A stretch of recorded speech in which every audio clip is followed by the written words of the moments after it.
ইলিশ মাছ আমাদের বাঙালির অত্যন্ত প্রিয় একটি মাছ, সবাই কম বেশি পছন্দ করেন। তো আজকে আমি শেয়ার করব ইলিশ মাছের লেজের ভর্তা। তো এর জন্য আমি নিয়ে নিয়েছি 3টে ইলিশ মাছের লেজ। আমি ধুয়ে পরিষ্কার করে নিয়েছি। এবারে কিন্তু আমি পরিমাণ মতন হলুদ গুঁড়ো দিয়ে দেব, আর দিয়ে দেব পরিমাণ মতন নুন। এবারে কিন্তু আমি হাতের সাহায্যে ভালোভাবে ইলিশ মাছে নুন হলুদ মাখিয়ে নেব। এদিকে গ্যাসে আমি একটা প্যান বসিয়ে দিয়েছি। প্যানটা গরম হয়ে গেলে আমি কিন্তু দিয়ে দেব সরষের তেল। সরষের তেলটা গরম হয়ে গেলে আমি নুন হলুদ মাখানো ইলিশ মাছগুলো দিয়ে দেব।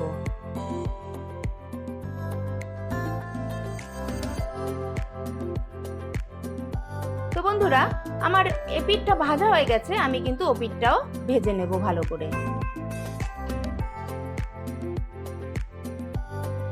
তো আমার ভাজা হয়ে গেছে, আমি কিন্তু তুলে নেব একটা প্লেটে, আর মাছটাকে একটু ঠান্ডা হতে দেব।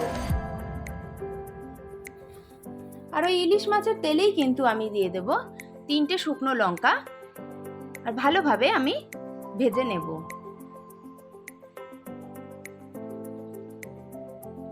তো বন্ধুরা, আমার শুকনো লঙ্কা ভাজা হয়ে গেছে, আমি তুলে নেব।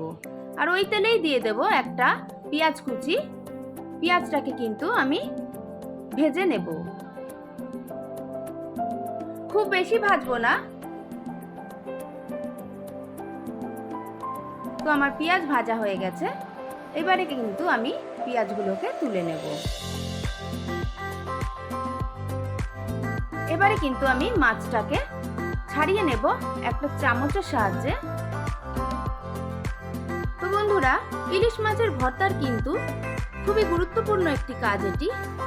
আপনারা ধৈর্য সহকারে এটি করে নেবেন। তো আমার মাছটা ছাড়ানো হয়ে গেছে, এবারে কিন্তু আমি হাতের সাহায্যে সব কাঁটাগুলো বেছে নেব।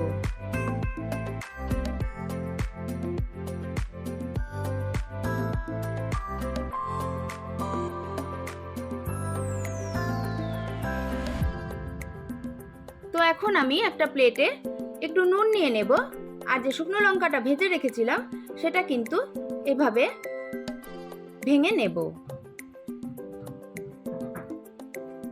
তো এখন আমি কাটা বেছে রাখা ইলিশ মাছটা নিয়ে নেব, আর নিয়ে নেব যে ভেজে রেখেছিলাম পেঁয়াজটা, সেটাও এর মধ্যে নিয়ে নেব।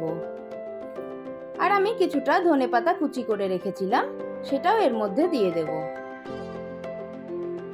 তো এখন আমি হাতের সাহায্যে কিন্তু ভালোভাবে মাছটাকে মাখিয়ে নেব।